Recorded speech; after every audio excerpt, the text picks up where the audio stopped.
Hello, everybody, and welcome to the January 2024 recap.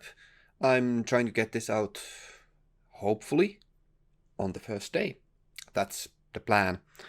Unless something really odd happens. It has been rather hectic, and I was on a very easy track to get this done before. In a good time before I was before your January ended, but then let's just say that stuff happened, which we will now move on to with the living stuff.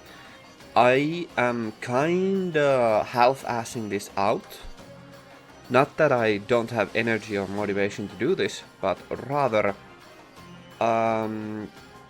as many people might know, I do have certain, let's say, idiosyncrasies. I have bipolar, so I have a manic episode starting, or it's underway, which means I need to relax, and that's why I'm purposefully trying to slow myself down as much as possible to not aggravate my own conditions any more than possible. So, that's kinda why I'm trying to be as low energy as possible right now. On living situation stuff, I have a concert coming up on the last Friday of February. I will try to get a recording on my, back here at home, out before that, or rather, I will try to get it done so that when I hold that concert in real life, I can also release the, another version of it for online to everybody enjoy. Theme will be friendship and various forms of friendship, or rather the many forms of friendship. It's gonna be rather interesting to see. I already have it basically nailed down, but I need to fine-tune that concert a little bit. Some more living stuff. I've been incredibly annoyingly busy, so that has put a damper on things. I am hard at work with the Hollow Knight video, which this manic episode means that I need to put that on ice until this is over, which is annoying, but if everything goes according to plan, I should get it out before the end of February. Don't hold me to that, but I should be able to do that. I'm already recording. It's recorded. I think my voice lines are recorded something like 60%, 60%, close to that. So yeah. I'm also gonna start doing those let's play videos once again, highly more edited and cut let's play videos. Hopefully soon enough, but with this episode I need to, of course, slow down, so no promises about that. And once again, projects in the pipeline, but there's also some good news on my mental health side, maybe, possibly, we'll see. But I'm not gonna divulge too much about that here. Oh goodness, this has been a long section. Okay, so that's that section done. So I'll quickly mention that with my friends we finished watching Index Toaru freaking Index Season 3, Certain Scientific Magical Index Season 3. So we have now watched with them the whole series up until release this point. We have watched movies and stuff like that as well. So the Season 3 was, let's just say, since I have read the manga, I know it's gonna be a lot better later on. Honestly, the season was a bit of a disappointment. Well, not just a little bit. There was some really, really freaking good parts, but so much of it was just really not what I had hoped for. But whatever. Hopefully the next season will come soon enough, I guess. So I want to take this moment to tell you about the new process I have going on with how I go through my game backlog. I have a shit ton of games, like an exorbitant amount of games I need to play, or not need to play, but like I want to play. I have like 2,000 games in my Steam library. That's just too much. But I figured out a new way to do that. Not entirely according to me, it's also according to it. I think the YouTuber was Dan Makes Games or something, whatever. Daryl Plays Games or something. Anyways, he has a system, or rather, he had a progress and made some videos about how he wants to go through his own personal backlog for games. And while it's not exactly how I've been doing it, I have a system right now which is working for me, and I want to highlight it. So first of all, I have in my Steam library, I have a, let's say, tiered system.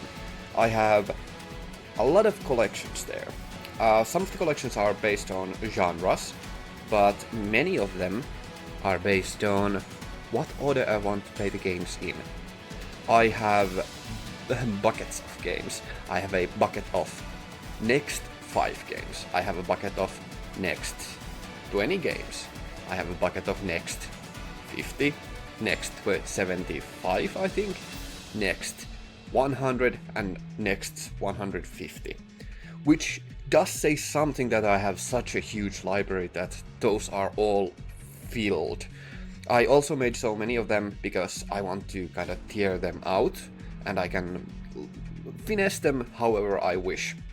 And the process is I want to play the games in the next 5 games categories first, and those are the ones that I am like working on actively.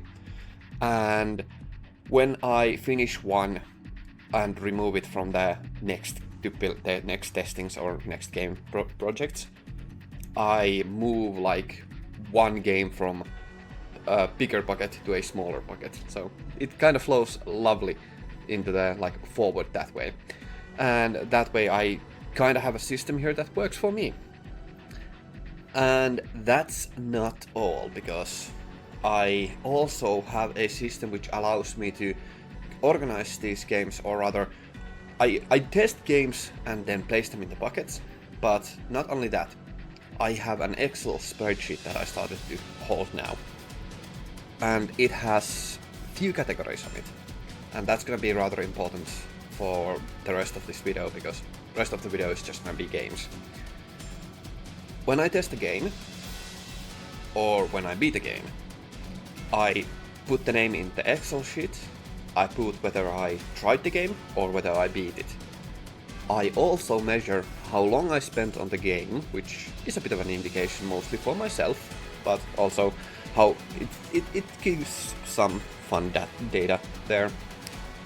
And then I write my immediate thoughts after stopping the game, after like putting it away into a folder, or rather after beating the game. And that has been really helpful to keep in, like, process my own thoughts about the games and stuff like that.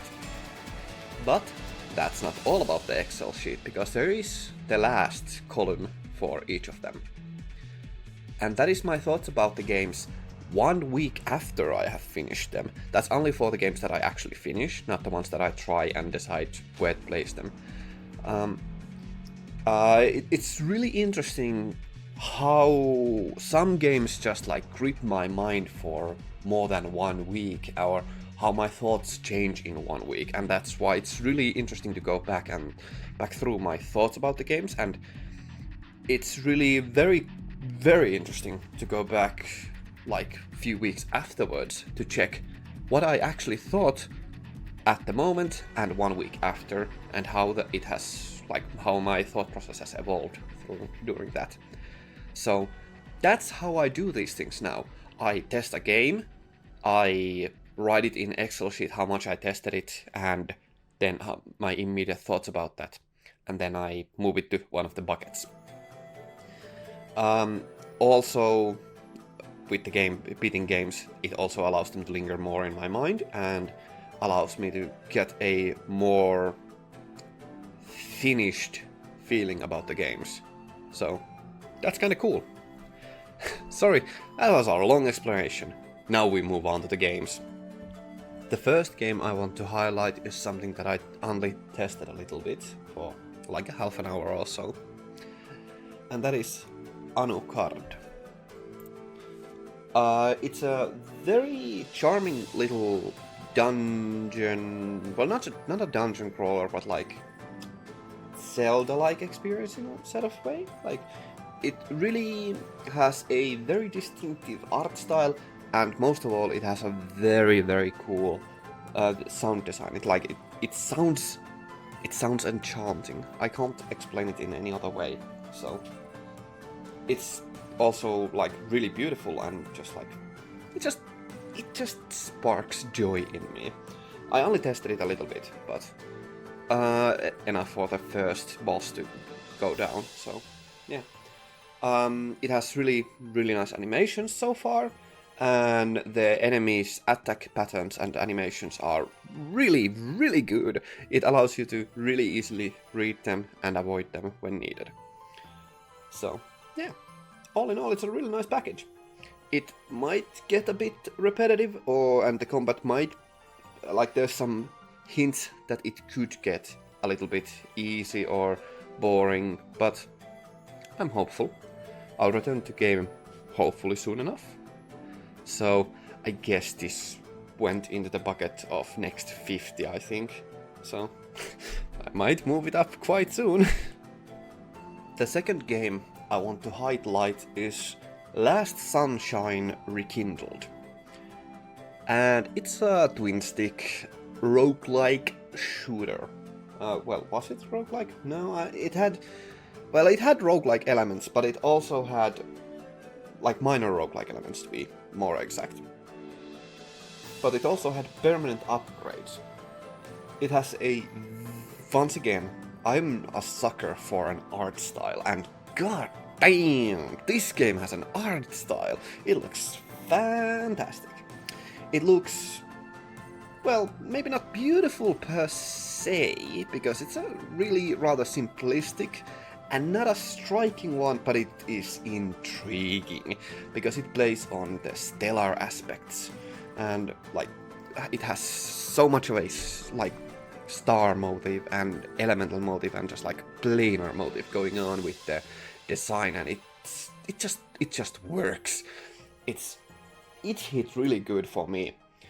It has some organic elements that are like corrupting the stellar system, which looks really nice, and it gives a little lovely blend to inorganic and organic matter just like being in conflict with one another, and it looks really nice. I'm definitely going to play this rather soon. So it seems to have quite a bit of replay value, because there's let's say a lot more to be played there. I don't know exactly how much, but the game definitely seemed like it's going to expand a lot. I think I did put this in the next 50 games bucket, but it really should deserve the next 20 bucket. So yeah, I kinda urge everybody to like check this game out if you want a twin stick shooter roguelike. So, you know, that's my opinion. Whatever. There you go. Next up, I want to highlight a game that has been updated a lot. I definitely am not going to be showing any visuals about the game or the gameplay section. Like, I don't think I am gonna show for majority of the games. There's gonna be one in the end, but still. And that is this game, Disfigure. Like, it has been there for a while. It's a free game. It's a free, well, not a twin stick, but like top-down, top-down shooter. It's a roguelike once again. You might catch on what is my preference here. I really like the game. I've already highlighted it once before, but the game got a lot of updates since then, and it's just, it's out. I'm awestruck by how good the game is. Like, there's so much to play. Like, I do have my own nitpicks about the game, and there's some small issues with the gameplay balance, to be exact. But the creator is absolutely doing their best to address issues, answer concerns, and continuously develop the game. And it's like, previously I was like really satisfied with the game, because it was a very complete package, a very simple, very clean, and very elegant survival roguelike. Now it's getting really good. There's a lot more to play, and while the build variety really is still a bit lacking in my opinion, the developer is working really hard to make it better, and that is very promising. There's a lot of variety in the enemies. However, that is also one of the problems with the game. Mostly because I really cannot recommend this game for arachnophobes. It's not only people who are like sensitive to horror and stuff like that, but rather very specifically arachnophobes, because let's just say it really does tick those boxes that is really, let's say, off-putting for those people. So, which is a shame, but the developer is committed to the art style, and I must applaud them for that guts, and especially I don't think the game would work without that, because the integral mechanics like really do depend on that, so that the art style like supports it so well. So it is a bit of a shame, but in this situation I think the sacrifice is unfortunately absolutely worth it. The minor sacrifice of player base, I mean. But yeah, if you want a free-to-play roguelike, I really do recommend going to test Disfigure if you're not an arachnophobe. So yeah, glowing recommendation. I might actually make a review for this, like a proper review video for this game, like, yeah, soon enough, let's say. Maybe. No, I shouldn't put more on my plate, but yeah, I've been really just happy with the game. And now we can move on to the games that I have finished. And the first one will be a bag of milk, outside a bag of milk, outside a bag of milk, and so on. Milk outside a bag of milk, yeah, whatever. It's very, let's say, psychedelic experience. The first game, Milk Inside a Bag of Milk Inside a Bag of Milk, was very striking, very unique, a bit disturbing, and most of all, very memorable.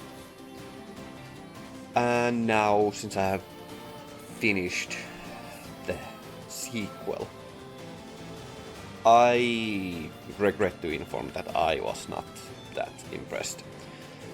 It was still a really sweet experience, like it wasn't bad, but I had wished for it to be, I don't know, more, just more, because the game felt like it didn't commit hard to going as balls to the walls insane as the first game. Even though like the visuals upgraded, I unfortunately feel like the better visuals detract from the game and the mood and the message and everything. And that's a shame, because the art style is really nice. It looks really good. But it doesn't fit. It doesn't fit with the first game. And that's really regrettable. So I still really did like it, but I wish it had been better. I'm looking very happily forward to the next project the developer will be releasing, because goddamn, they have some unique ideas. And I wish to them all the luck in the world, because these are the kind of experiences that do make gaming stick out as my favorite memories in the world. Kinda. I'm starting to get soppy. Whatever. That's that. And finally, we come to the pièce de la résistance. I'm really bad at that. Okay. And that is Worldless. This game, I was already following on Twitter the developer while they were like producing the game and like developing it really hard and just showing ideas and stuff like that. Like, I've been following them for a long while, let's say. And I was already impressed with the art style and all that, and the animations and fighting and everything seemed like really, really promising. Then I played the game. And my god. It was everything I had hoped for, and more. So the game is basically a Metroidvania with turn-based rhythm combat. Turn-based, rhythm-based combat. Yeah, let's be more specific on that. It has a...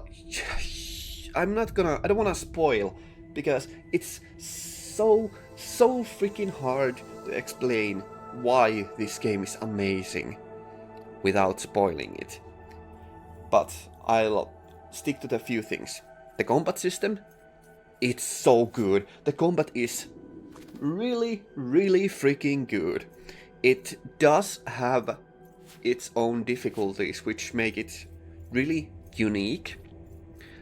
And funnily enough, because I played this during January, and last January was also released Hi-Fi Rush, which I've been also replaying, it kinda, the rhythm section, or the rhythm base of the game, or the battles, it is very interestingly made in the way that it's not just rhythm, but it's more tactical and skillful, and like it's so unique.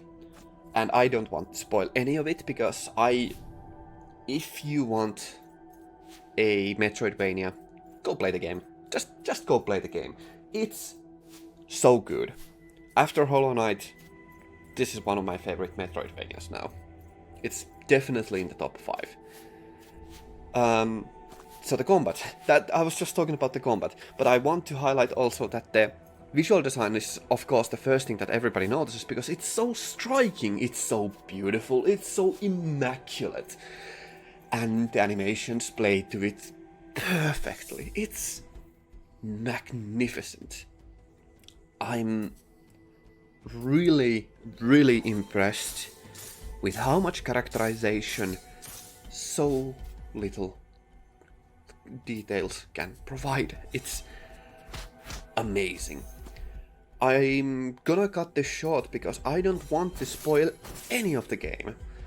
So, like, you have seen some gameplay on the background, but that's like literally the beginning. And that's gonna be hopefully enough. The game is definitely one of my favorite experiences in a long, long while, and I'm sure to remember this for a long, long time. I've already gone back and replayed it a bit, because it's just so good. I think I'm just doing too much hyping, but honestly, these are the artistic experiences that make life worth living. Something that stays in your mind as an exemplar of what creativity, restrictions, and human imagination can produce. Go play Worldless. It's really good. So, that's a lot. I think this video has been quite a bit longer than the previous ones, even though I tried to make this quite a bit shorter, so I'll try to tune it down on the editing a bit. Mostly this is something that's gonna be for podcast for most experience for most people, but still.